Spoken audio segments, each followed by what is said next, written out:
Hari ini kita akan membacakan kebenaran firman Allah yang terambil di dalam surat Ibrani pasal yang ketiga ayat 1 sampai ayat yang ke-6. Sebab itu, hai saudara-saudara yang kudus, yang mendapat bagian dalam panggilan sorgawi, pandanglah kepada rasul dan imam besar yang kita akui, yaitu Yesus, yang setia kepada Dia yang telah menetapkannya, sebagaimana Musa pun setia dalam segenap rumahnya. Sebab ia dipandang layak mendapat kemuliaan lebih besar daripada Musa, sama seperti ahli bangunan lebih dihormati daripada yang dibangunnya.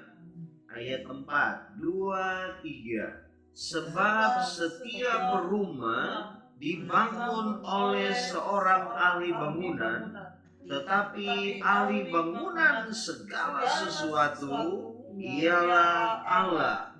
Dan Musa memang setia dalam segenap rumah Allah sebagai pelayan untuk memberi kesaksian tentang apa yang akan diberitakan kemudian. Tetapi Kristus setia sebagai anak yang mengepalai rumahnya, dan rumahnya ialah kita. Jika kita sampai kepada akhirnya teguh berpegang pada kepercayaan dan pengharapan yang kita megahkan. Puji Tuhan, haleluya. Luar biasa sekali ayat-ayat firman Allah pada pagi hari ini. Kita tahu bersama bahwa surat Ibrani ini ditulis untuk orang-orang Ibrani yang ada di perantauan. Ada tujuan sehingga surat ini ditulis. Salah satu tujuannya adalah agar mereka memiliki komitmen untuk terus memandang kepada Yesus. Ya, orang Ibrani yang menjadi pengikut Yesus pada saat itu, mereka mengalami begitu banyak aniaya, ada pencobaan dari orang-orang yang membenci mereka. Di balik daripada orang-orang yang kelihatan, ada satu roh yang tidak sejalan dengan roh Tuhan, yaitu roh iblis. Nah, roh iblis inilah yang menggerakkan segala potensi untuk menaklukkan anak-anak Tuhan. Tapi luar biasanya kita belajar di sini bahwa kita diminta dalam kondisi apapun juga. Yang pertama, kita tahu bahwa diri kita ini juga tidak langgeng di bumi. Tidak selamanya kita ada di bumi. Ya, dunia ini, kata orang, dunia ini hanya tempat berdagang. Dunia ini hanya persinggahan. Dipakai kata kemah. Kemah itu artinya tidak permanen. Satu saat dibongkar. Tidak permanen, tapi rumah yang permanen. Firman Allah berkata, kewarganegaraan kita adalah di sorga. Amin. Sehingga sehebat apapun seseorang membangun kehidupan di bumi, tidaklah kekal di bumi. Ada waktunya kita harus pergi. Nah, di bumi ini yang kita sendiri tahu bahwa ini tempat sementara. Tapi kadang-kadang kita sebagai gereja Tuhan, kita membangun hidup, kita bisa lupa. Kita lupa bahwa tempat ini hanya sementara. Kita lupa bahwa prestasi yang kita capai itu pun harus berakhir pada waktu yang telah ditentukan. Beberapa saudara kita akhirnya mereka harus pergi terlebih dahulu. Mereka setia melayani Tuhan. Ini satu hal yang kita tidak mengerti. Tapi yang jelasnya kita harus catat baik-baik bahwa dunia ini hanya tempat sementara. Tempat kita merantau. Tempat untuk kita membangun hidup kita. Tetapi sekaligus mempersiapkan kita untuk masuk kepada tempat yang sesungguhnya, untuk hadir di tempat yang permanen. Nah, karena itu beberapa hal yang kita pelajari dari ayat-ayat ini supaya kita tetap untuk memandang kepada Tuhan, untuk tetap memandang kepada Yesus. Dunia hanya sementara. Sorga adalah kerinduan kita. Sorga adalah tujuan kita. Karena itu menghadapi pencobaan, menghadapi kesulitan, menghadapi berbagai hal-hal yang kita tidak mengerti dengan jelas, kita diajari pagi ini untuk kita bisa memandang kepada Yesus. Kenapa kita diajar untuk memandang kepada Yesus? Bagian yang pertama tadi kita baca bahwa Tuhan Yesus adalah rasul. Nah, itu sebabnya kita harus memandang kepada Dia. Apa itu rasul? Rasul itu apostolos, artinya duta besar tertinggi dari Allah yang diutus untuk dunia dengan kuasa yang maha tinggi. Ya, saudara tahu bahwa duta dari sebuah negara ada di negara yang lain. Dia punya otoritas untuk melakukan sesuatu. Ada misi di sana. Kemudian dikatakan dia adalah imam besar yang kita akui, yaitu Yesus. Imam besar. Imam besar ini adalah imam yang melayani pelayanan pendamaian yang besar antara Allah dengan dunia ini. Dengan apa? Dengan darahnya sendiri, seperti yang sudah kita pelajari kemarin ya. Nah, imam yang melayani manusia dan Allah, dia imam besar, dia pengantara kita. Nah, karena itu kita memandang kepada dia. Dia jadi pengantara kita. Ya. Saya ingat sekali bahwa dalam hidup kita ini kita perlu pengantara. Ada waktu-waktu tertentu kita tidak bisa ngobrol dengan orang yang kita percayai. Karena sesuatu hal, ya, kita berbeda pendapat dan kita marah-marahan, kita butuh pengantara. Tapi lebih daripada itu, manusia yang sudah berdosa kehilangan kemampuan, kehilangan energi untuk menghampiri Tuhan, kehilangan daya untuk menghampiri Tuhan. Nah, kita yang sudah berdosa ada pengantara. Dia adalah imam besar kita. Tapi lebih daripada itu, ayat firman Tuhan berkata bahwa dia adalah Allah yang setia. Nah, ini saudara-saudara ya. Nah, kesetiaannya terbukti. Ada lagu berkata, kesetiaan Tuhan terbukti di sepanjang hidup kita. Peristiwa-peristiwa yang datang silih berganti, tapi dia tetap setia. Dia menunjukkan kesetiaannya dalam hidup kita dengan cara sampai taat mati di kayu salib. Tidak mudah, tapi dia setia melakukan hal itu. Yang berikut dikatakan bahwa Yesus ini dia lebih tinggi dari Musa. Nah, kita tahu bersama-sama bahwa orang Ibrani menganggap bahwa Musa adalah nabi besar. Musa ini dijunjung tinggi oleh mereka. Tetapi sebagai pengikut Kristus, kita semua didorong untuk memandang kepada Yesus. Kenapa? Firman Allah dengan jelas berkata bahwa Yesus lebih tinggi dari Musa. Dan yang berikut dikatakan di sana bahwa Yesus adalah kepala atas kita sekalian. Yesus adalah anak yang setia kepada kehendak Bapa. Yesus adalah kepala atas rumahnya. Yaitu siapa? Saya dan saudara, para penjaga menara, ya. Ayat yang ke-6 berkata, tetapi Kristus setia sebagai anak yang mengepalai rumahnya, dan rumahnya ialah kita. Jadi hanya Yesus yang harus menjadi satu-satunya fokus bagi orang percaya, bagi kita sekalian. Tidak boleh pandang kepada yang lain. Bila ku pandang ini dunia, hanya bisa bikin hati kita menjadi gelisah, menjadi takut, menjadi bimbang, menjadi ragu. Orang yang kita sudah percayai begitu lama kita berjalan bersama, siapa pernah menyangka tiba-tiba berubah setianya? Itulah manusia. Tapi luar biasanya Yesus, dia adalah kepala kita. Dia memberikan nasihat kepada kita orang percaya. Sudahlah, jangan pandang kepada orang lain. Jangan pandang kepada dunia ini. Karena waktu kita pandang kepada dunia, kita pandang kepada sekeliling kita, kita jadi kecewa. Ya, pandanglah kepada Tuhan. Nah, hari ini kita akan melihat kenapa kita harus memandang kepada Yesus. Ya, kita ini gampang tertipu. Sudah mantap memandang kepada Yesus. Ada alasan. Dia imam besar, dia maha agung. Kalau ku pandang ini dunia bikin hatiku selalu gelisah. Ada alasan kita pandang kepada Tuhan. Ya sudahlah, pandanglah kepada Tuhan.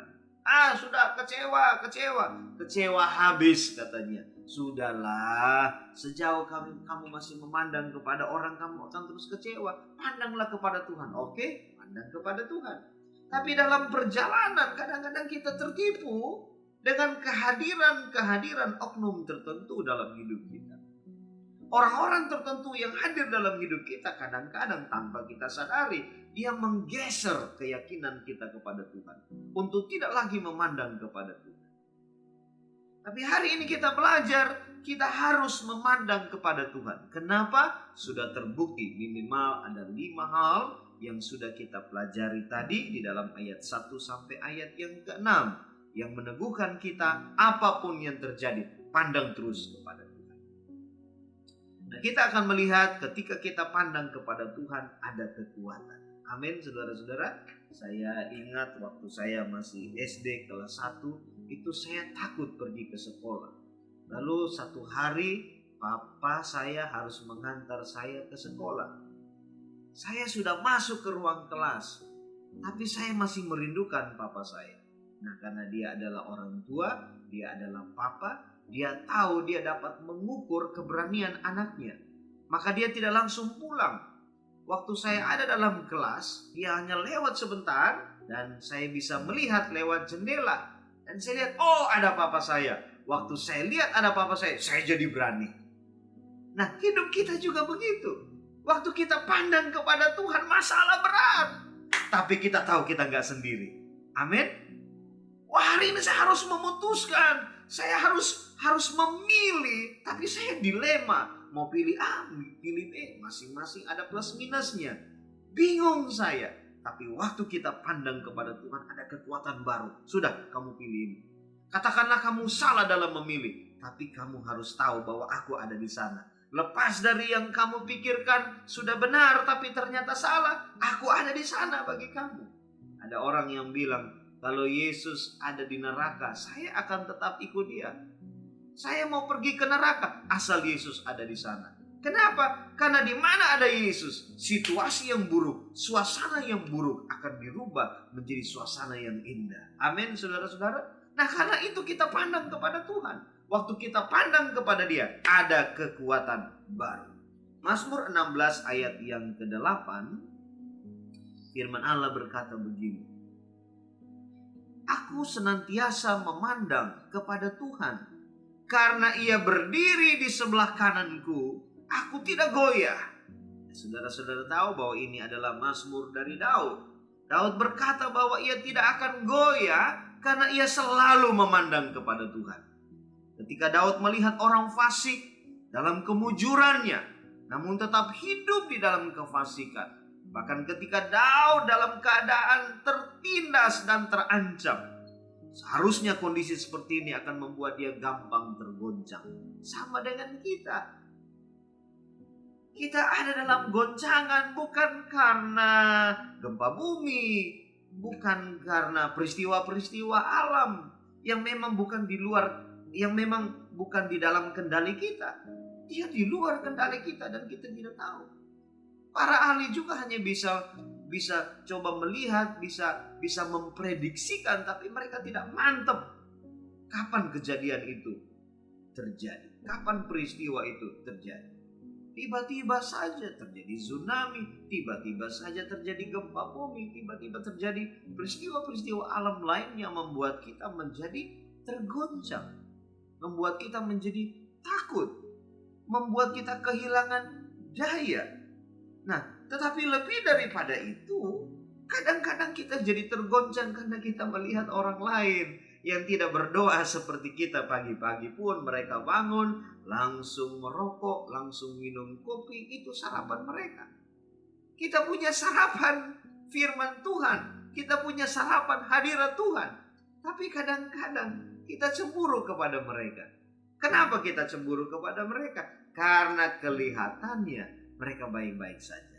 Karena kelihatannya semua pergumulan hidup itu terkendali dengan begitu mudahnya.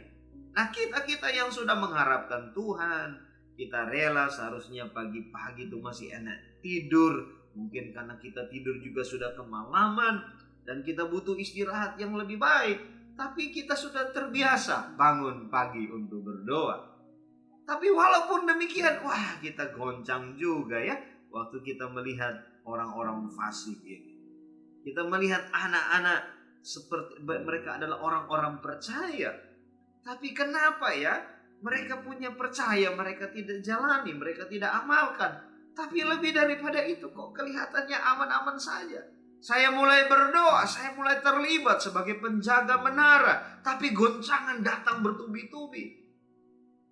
Apa yang saya perlukan kok sepertinya Tuhan terlambat ini. Tuhan kok gak jawab ini. Kita jadi bingung. Oh, tenang. Daud pun mengalami hal itu. Tetapi dalam kondisi yang seakan tertindas, seakan terancam, tetapi dia tetap belajar untuk memandang kepada Tuhan. Kenapa dia memandang kepada Tuhan? Dikatakan di sana, aku senantiasa memandang kepada Tuhan. Kenapa? Karena ia berdiri di sebelah kananku dan aku tidak goyah. Kita ini mudah goyah. Kita tahu bahwa Daud pun pernah goyah. Kenapa Daud pernah goyah? Karena situasi tiba-tiba berubah. Dalam tanda petik, Daud di PHK. Ikut pergi berperang untuk menghidupi orang-orang yang ada bersama dengan dia. Dia menjadi buronannya si Raja Saul memusuhi Daud. Daud harus pergi. Dalam kepergiannya ada orang-orang yang mengikuti dia. Tapi satu hari untuk menghidupi orang-orang yang ada dengan dia, dia bekerja sebagai tentara kepada orang-orang Filistin. Nah, dia tidak menyangka bahwa satu hari waktu dia harus pergi melakukan rutinitasnya, ternyata beberapa raja mereka sudah memberikan bocoran, jangan lagi sama Daud. Ada alasan-alasan kenegaraan yang memunculkan bahwa Daud tidak boleh ada bersama dengan mereka. Sehingga hari itu Daud harus pulang. Dan waktu dia pulang sampai di Siklag kotanya terbakar. Bahkan istri-istri daripada prajurit-prajurit dibawa semuanya pergi. Dan dia tidak tahu kemana. Dia jadi goyah. Lututnya menjadi goyah. Sama juga dengan kita. Kita punya peristiwa mungkin tidak sedahsyat Daud. Tapi semua orang punya ketahanannya. Melihat anak demam, cucu demam, ataupun apalagi sekarang. Apalagi kita ada di zaman ini nih ya. Sakit sedikit langsung mikirnya, jangan sampai si engkau datang nih. Siapa nih? Engkau Rona ya. Jangan sampai corona nih. Jadi takut kita. Padahal sudah terbiasa, batuk sudah biasa, pilek sudah biasa, ya demam sudah biasa. Tapi di zaman ini sesuatu yang mungkin sudah biasa, tetapi kita jadi takut. Tapi percayalah, dalam goyahnya kita, Tuhan berdiri di sebelah kanan kita. Amin. Dia yang berjanji, dia adalah setia. Karena itu kita tetap memandang kepada dia. Allah Tuhan yang berjanji, tak sekalipun kau tinggalkan. Tidak mungkin Dia yang berjanji. Dia menemani kita. Dia ada bersama dengan kita. Dia menyertai kita sampai kesudahan alam.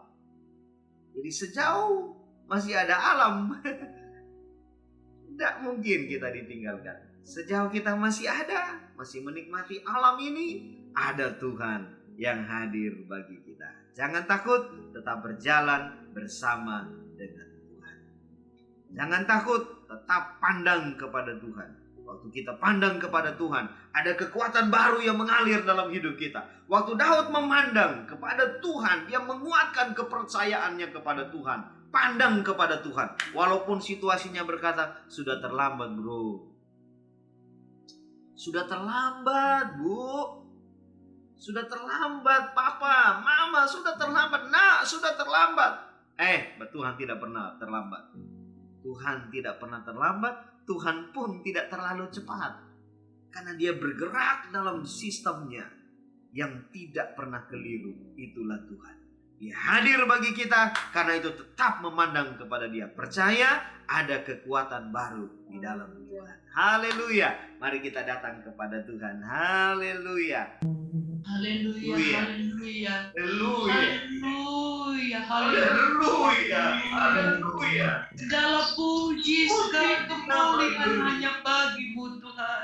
Haleluya. Puji Engkau, kami meninggikan nama-Mu. Engkaulah Allah kami Tuhan, Engkau patut kami sembah. Engkaulah Tuhan kami yang Haleluya. Haleluya. Kau lama-lama sangka yang Haleluya. di Haleluya. dalam Engkau ada damai Haleluya. sejahtera. Di dalam Engkau ada keselamatan. Di dalam Engkau ada ketenangan. Amin. Di dalam Engkau ada kemakmuran. Haleluya. Haleluya. Haleluya. Pada kami Tuhan. Kau membuat kami damai sejahtera. Karena nama Tuhan nama yang ajaib. Amin. Nama Tuhan nama yang kekal adanya. Haleluya. Patut kami sembah. Terima Haleluya. kasih Tuhan, terima kasih. Haleluya. Pada hari ini firman-Mu telah menguatkan kami kembali. Firman-Mu telah Tuhan mencerahkan kami kembali. Haleluya. Dipuji Haleluya. Engkau. Kami bersorak-sorak karena nama-Mu. Puji Kami nama meninggikan nama-Mu ya Tuhan. Terima kasih. Haleluya. Terima Haleluya. kasih. Berkati hamba-Mu Tuhan Yesus yang telah Puji berdoa. nama Yesus. Tuhan tolong kami umat Haleluya. orang-orang yang Kau kasihi, orang-orang yang Kau lindungi. Tuhan, Kasih Engkau Tuhan. adalah Allah kami, penjaga Amin. yang luar biasa. Kami tahu kami dalam perlindungan-Mu ya Tuhan. Amin. Dan Tuhan. kami umat-Mu kekuatan selalu. Amin. Sukacita, pengharapan. Amin. Teguh Tuhan. di dalam iman, di dalam Engkau Tuhan. Tidak goyah Tuhan Yesus. Haleluya. Tidak Haleluya. menggoyahkan kami. Tetapi Tuhan, di dalam Engkau tidak ada kegoyahan yang Haleluya. Haleluya. kami selalu diperbaharui setiap hari. Amin. Setiap hari kami boleh menjadi kuat di dalam Engkau. Amin. Kami percaya Tuhan, Engkau tidak tinggalkan kami. Bapa yang Terima baik. kasih buat firman-Mu. Terima Kami kasih. percaya kami selalu dituntun oleh Engkau. Terima Roh kasih. Kudus selalu menguatkan kami. Terima kasih. Terima kasih Roh. Haleluya. Terima kasih. Puji nama Dalam Yesus. masa dalam masa. Puji nama Yesus. Terima kasih. Terima kasih. Terima kasih. Kami bersyukur ya Tuhan buat setiap bagian yang Tuhan percayakan untuk kami doakan. Hamba berdoa bagi rekan-rekan penjaga menara. Tolong semuanya di dalam nama Yesus. Tuhan berkati kami semua dengan kasih karunia-Mu ya Tuhan. Kami berdoa di dalam nama Yesus. Hidupkan setiap doa kami. Kami berdoa bagi negeri kami. Berkati Indonesia. Tuhan berkati dari Sabang sampai Merauke. Tuhan berkati. Berkati negeri kami. Berkati pemimpin-pemimpin di negeri kami. Mereka yang menjabat di pemerintahan. Tuhan tolong dalam nama Yesus, keselamatan dari Tuhan menjadi milik mereka. Kami tidak tahu bagaimana caranya, tapi biar mereka juga diselamatkan Tuhan. Kami berdoa bagi umat Tuhan yang sedang ragu hari-hari ini, mungkin karena sakit yang mereka alami, mungkin mereka terkena COVID-19, mungkin mereka mengalami gejala-gejala seperti itu, dan mereka mulai takut. Kami berdoa di dalam nama Yesus, biar pagi hari ini mereka memandang kepada Tuhan Yesus Kristus. Waktu kami pandang kepada Tuhan, ada kekuatan baru. Terpuji namamu kekal selama-lamanya. Kekasih-kekasih Tuhan, terimalah segala kelimpahan berkat dari Allah Bapa, cinta kasih dalam anak laki-laki, persekutuan oleh Roh Kudus, memimpin menyertai kita semua mulai hari ini sampai Maranatha, Tuhan Yesus datang pada kali yang kedua. Terima segala kelimpahan berkat Tuhan di dalam nama Tuhan Yesus Kristus. Haleluya. Amin. Amin. Haleluya. Tuhan Yesus memberkati kita semua.